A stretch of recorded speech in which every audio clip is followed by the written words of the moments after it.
Hello गिबियावनो बयनिबो सिगाङाव जोंनि गोजौसिनाव थानाय आफा इसोरखौनो हामबायग्रोदों। नैथियावहाय बेयाव आंजों लोगो लानाय साफ्रोमखौबो आंनि बे गस्पेल मेसेन्जार चेनेलनि जानानै आंनि गोसोनिफ्राय अननाय सिबिनाय लोगोसे गोजोननायखौ जासिग्रोबाय।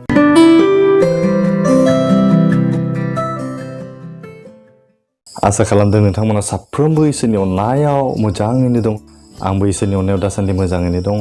अब्ला जों फैदो दिनैनि बे हाबाफारिखौ जों जागायलांनि। दिनैनि हाबाफारिया मोनसे स्पेशल हाबाफारि लानानै फैदों, नोंथांमोननि आरज खावलायनाय।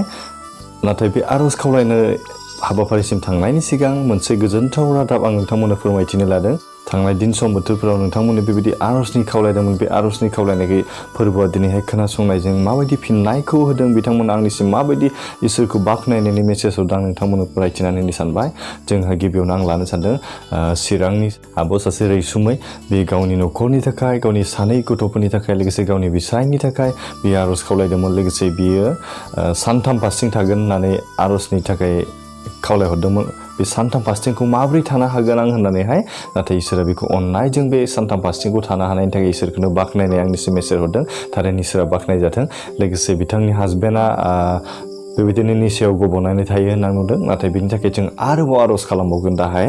नैथियाव मोनसे गोजोनथाव रादाब, जों इसोरखौ बाख्नायनो गोनां मोनसे रादाब दंबावो। बे जाहैबाय आरोबाव चिरांनिनो सासे आब' आंनो कल खालामदोंमोन। कल खालामनानै गावनि सासे एबनर्मेल फिसालानि थाखाय, फिजिकेलि चेलेन्ज पार्सन, जायनोखि गावनि देहाजों सैनांनाय सासे भुगिनांनाय सासे फंबायनि थाखाय आरज खावलायदोंमोन। बियो माने गोमजोर जोथायैनो रायलायबाङा, बेबायदिनो गावखौहाय रागा जोङोब्ला बेबायदि वालफोरावहाय सौग्रावनानै लायो होनना बुंदों। रायलाया, गावनि गोसोब्लाल' एसे फंफा फंनै रायलायो, नाथाय बियो रागा थाबाय थायो होनना बुंदों। मालाबा ओरैबायदि खमलायो जाहैबाय, गावनि न'नि मानसिफोरजों हमथानो हायि जायो होनना बुंदों।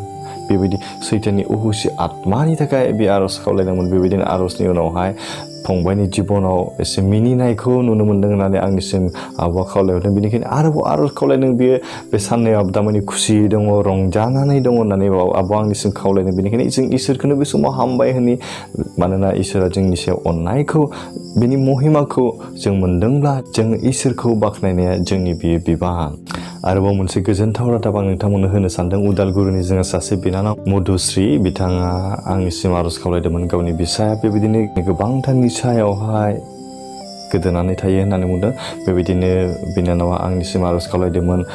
जुलाइनि 22 खालाराव मोनसे गावनि न'खरनि थाखाय आरज खावलायदों। आरोबाव आगष्टनि 5 खालाराव गावनि बिसायनि थाखाय बियो स्पेसियेलि आरज खावलायदोंमोन। नाथाय दिनैनि दिनावहाय बिनानाव आंनो मोनसे कल हरनानै इसोरनिफ्राय मोननाय आशीर्बादखौ आंनिसिम फोरमायदों जाहैबाय। दिनैहाय आंनि बिसाया साननै जाबाय होनना बुंदों। निसानिफ्राय गोजानाव दं, बियो मोजाङै दङ दा होननानै।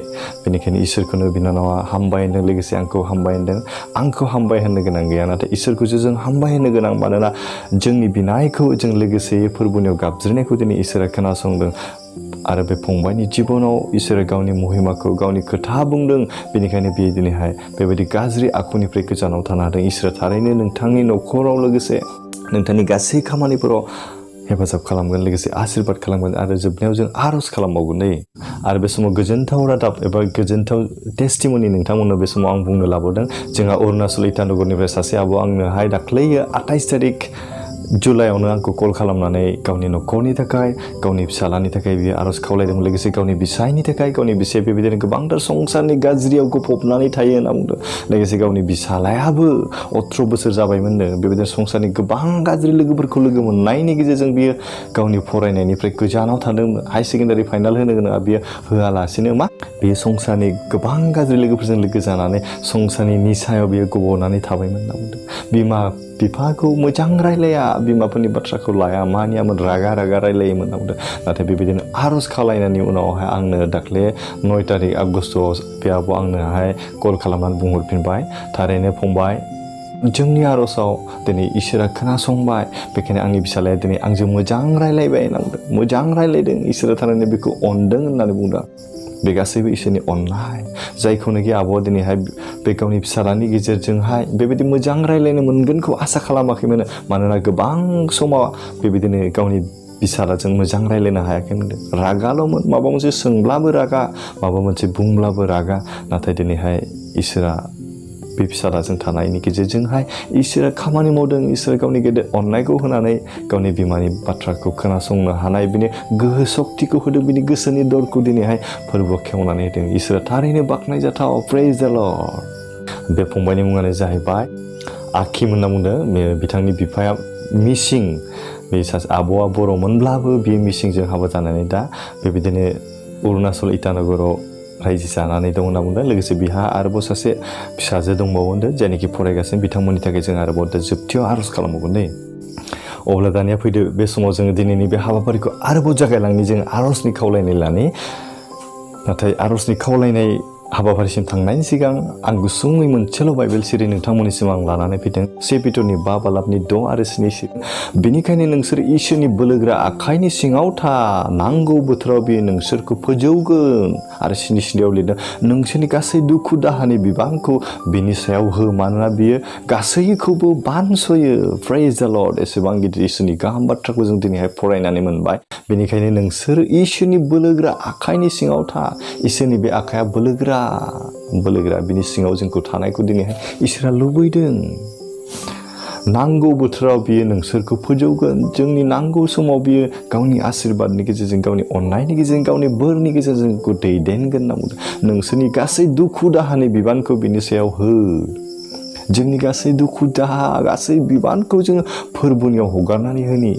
बिनि उनाव मा होनो, मानोना बियो गासैखौबो बानस'यो। जोंनि बिबानफोरखौ, जोंनि दुखुफोरखौ, जोंनि गाबनायफोरखौ, जोंनि हांमाफोरखौ बियो बानस'यो। अनलायग्रा लोगोफोर, अब्ला फैदो जोङो दिनै आर'ज खावलायनाय बिथांमोननि मुंखौ आं नोंथांमोननि सिगाङावहाय फरायथिनानै होनो सानबाय। गिबियावनो दङ जोंहा सासे उन्दै गथ'सा, 1 दान खावसेल' जाबाय होनना बुंदों। 1.5 मासल' जाबाय बे उन्दै गथ'आ। बेयो मोनाबिलियाव गोबां गाबोनो, गोबां मुलिफोर होबाय, नाथाय बेयो गाबनायनिफ्राय गोजानाव थायाखै। मोनाबिलि जाबानो गोबांथार गाबो होनना बुंदों। बिमा बिफाया सासे सुबुंनि गेजेरजों आंनिसिम आर'ज खावलायदों। अब्ला जों बे उन्दै गोरलैसानि थाखाय जों आर'ज खालामनि। बिथांनि मुङानो जाहैबाय उदित खुंगुरु बसुमतारी। आरो नैथियाव दं जोंहा चिरां बरसुरानिफ्राय महेश नार्जारी। बिथाङा बिफा गोमाजानाया गोबाव सम जायाखैना, नाथाय बे बिफाखौ गोसोखांनायजों गोबां दुखु, जिबनावहाय गोबां चेलेन्जफोरखौ बेयो मोननो हादों होनना बुंदों। बिफाखौ गोसोखाङो, नाथाय थांनानै थानायाव गोबां जिबनाव चेलेन्जफोर फैदों, नाथाय बेनिफ्राय बारग'नायनि थाखाय इसोरनाव दिनै आर'ज खावलायदों। गोजोननाय, सान्थिनि थाखाय दिनै इसोरखौ गोसोखांनायखौ जोंखौ लुबैदों। आरो बिथाङा गावनि हाबानि सेटेलमेन्टनि थाखायबो इसोरनियावहाय गथायनो थाखाय खावलायदों। अब्ला जों बिथांनि थाखायबो जों आर'ज खालायगोन। आरो थामथियाव आं सासे फंबायनि आर'ज खावलायनाय लानो सानदों, जाय फंबायानोखि 6-7 बोसोर जाबायनो गिर्जा हाबिया। बे संसारनि गोबांथार गाज्रि साननायफ्राव गब'नानै थाबायनो, गोबांथार गाज्रि खामानिफ्राव बियो गब'नानै थाबाय। बे बिमा बिफानि बोसोनखौ लालिया होननानै गावनो दिनै सिखार जादों, गावनि गोसोआव दिनै गाबखांदों। बेनिखायनो आंनिसिम आर'ज खावलायदों। बेनिखायनो जों फंबायनि थाखाय आर'ज खावलायगोन। फंबायानो जाहैबाय निकलास गयारि, क'क्राझार कुसुगावनिफ्राय। बेनिखायनो फंबायनि जिबननि थाखाय जों दा आर'ज खालामगोन। आरो जोबथियावहाय आं नोंथांमोननिसिम आर'ज खावलायनाय सासे आदानि मुंखौ आं लाबावनो सानबाय। बियो आर'ज खावलायदों। जोंहा चिरां डिस्ट्रिक्टनि खैरोबारिनिफ्राय बे सासे पास्टरबो खामानि मावो होनना बुंदों। बे न'खराव बिस्रा 7 जन फेमिलि मेम्बार्सफोर दङ। आरो बिनि गेजेरावहाय गावनि बिमानि थाखाय स्पेसियेलि बियो आर'ज खावलायनो थिनदों। बियो मोजाङै बुजिनो हानाय बायदि, बियो मोजां गियान इसोरा होनाय बायदि। आरो बिनि बिफाया हान्थु जरायाव सायो होननानै बुंदों। सासे फिसाला दङ होनना बुंदों। 3 बोसोर 4 मास जाबाय, 3 बोसोर 4 मास जाबाय। बिथांनि थाखायबो जोङो आर'ज खावलायगोन।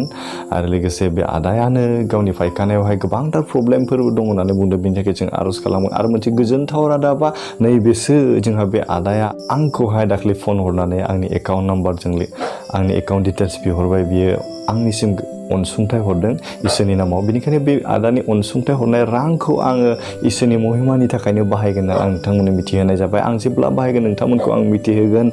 आदानि बे इसोरनि थाखाय बाहायनाय राङा जेन गोमाजानाय सुबुंफोरखौ बा खोमसियाव थानाय सुबुंफोरनि थाखाय जेन गेदेर महिमानि खामानि मावनो हायो, आं बेखौनो सेस्था खालामगोन।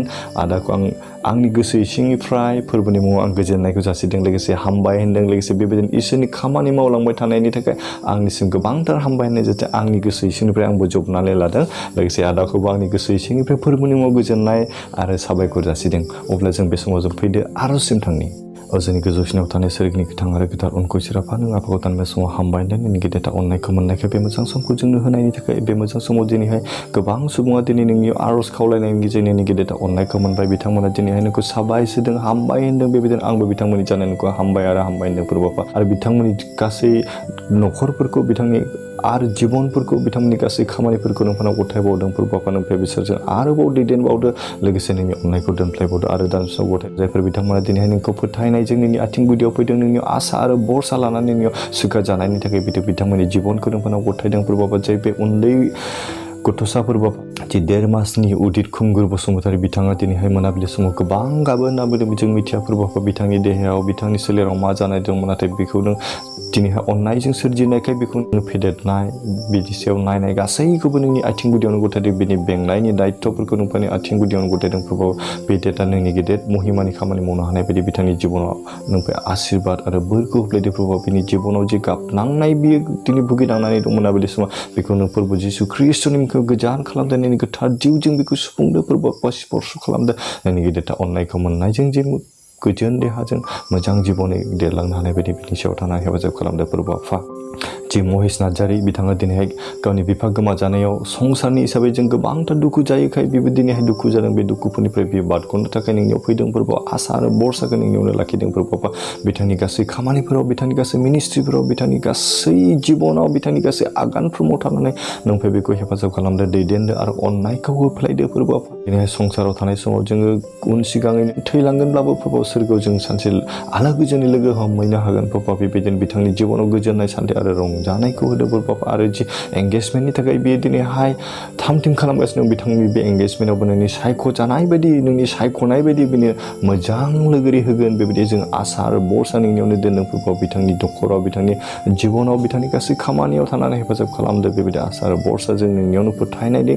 गथायदों आरो बे समाव गथायबावदों प्रभु जि क'क्राझारनि जि फंबाय निकलास गयारि बिथांनि जिबनाव दिनै 6-7 बोसोरा नोंनि मन्दिराव दिनै बियो थाङाखैमोन नाथाय बेबायदिनो नोंनि गेदेरथार बोसोनखौ मोननायजों बियो दिनै गावनि गोसोआव गाबखांदों गावनि गोसोनि दरखौ दिनैहाय नों खेवनानै होनायखाय बियो बुजिनानै मोनदों बेनिखायनो बियो दिनै गावनि गोसोआव गाबनायजों नोंनि आथिं गुदियाव फैदों प्रभु बेखौ नोङो नाजावदो बिनि अननाय होदो प्रभु बिनि गोसोआव जालांनाय गासै दायफाब गोरोन्थिफोरखौ नोंनिफ्राय क्षमा खालामदो बिथांनि जिबनाव गोबांथार संसारनि गाज्रि आखुफोरजों बियो दिनै गफबनानै दं बिथांनि जिबनखौ नोंथांनाव गथायदों नोंनिफ्राय बेखौ गोथार खालामदो प्रभु नोंनि गोथार जिउजों बेखौ सुफुंनानै नोंनि अननायजों बेखौ बेंनानै लादो बे फैबाय थानाय सम आरो बोथोराव बियो नोंनि मोजां बिसा गावखौ नोंनि सायख'होनो हानाय सासे मोजां बेक्ति जानो हायो बेबायदि बिथांनि जिबनाव थानाय हेफाजाब खालामदो बिनि जि गाज्रि निसाफोराव गफबनानै थानाय जिबनखौ नोंथांनाव गथायदों बेखौ गोजान खालामदो प्रभु आफा नोंनि गोथार सैथो लामाजों बे आगान सुरनो हानाय बिथांनि जिबनाव गोजोननाय सान्थि आरो रंजानायखौ होफ्लाय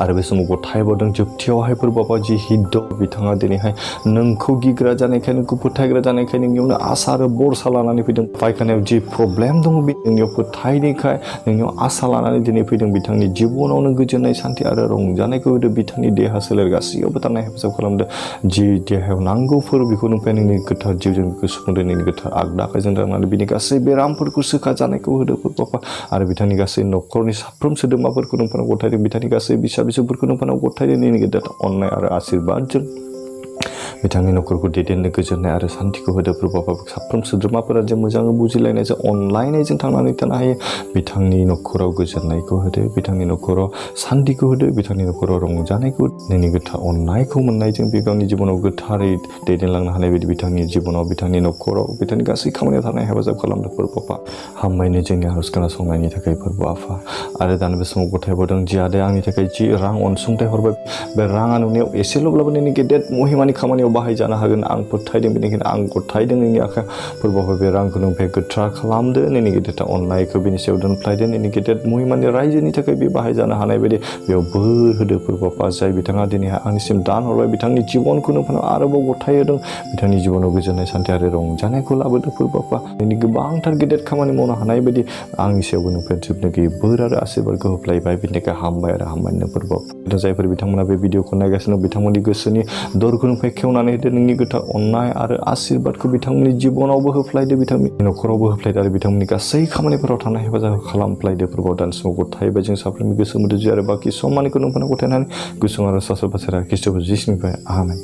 अब्ला गोजोननाय थाबाय बे समाव नोंथांमोना आंजों बे हाबाफारियाव जागायनायनिफ्राय जोबजासे थानायनि थाखाय आरो नोंथांमोनखौ आं बे समाव आसा खालामदों बेबायदिनो आर'जनि खावलायनाय दंब्ला माबा मोनसे इसोरनि थाखाय टेस्टिमनिफोर होनोब्ला माबा मोनसे बुंनो दंब्ला आंनि बे होनाय WhatsApp नम्बरावहाय हरनो हागोन मेसेज खालामनानै नङाबा WhatsApp खालामनानै नङाबा थोंजोङै कल खालामना हरनो हागोन बेखौनो मिजिंथिबाय इसोरनि अननाय आशीर्वादा नोंथांमोन साफ्रोमजों लोगोसे थाथोंसै आरो बे समाव आं नोंथांमोनखौ आरोबाव खावलायदों बेबायदि इसोरनि आशीर्वादखौ नोंल' नङा आंल' नङा जेन बयबो मोननाय बायदि हानायमानि बे भिडिअखौ शेयार खालामगोन आं मिजिंथिबाय इसोरनि आशीर्वादा जों साफ्रोमजों लोगोसे थाथोंसै गोजोन्थों।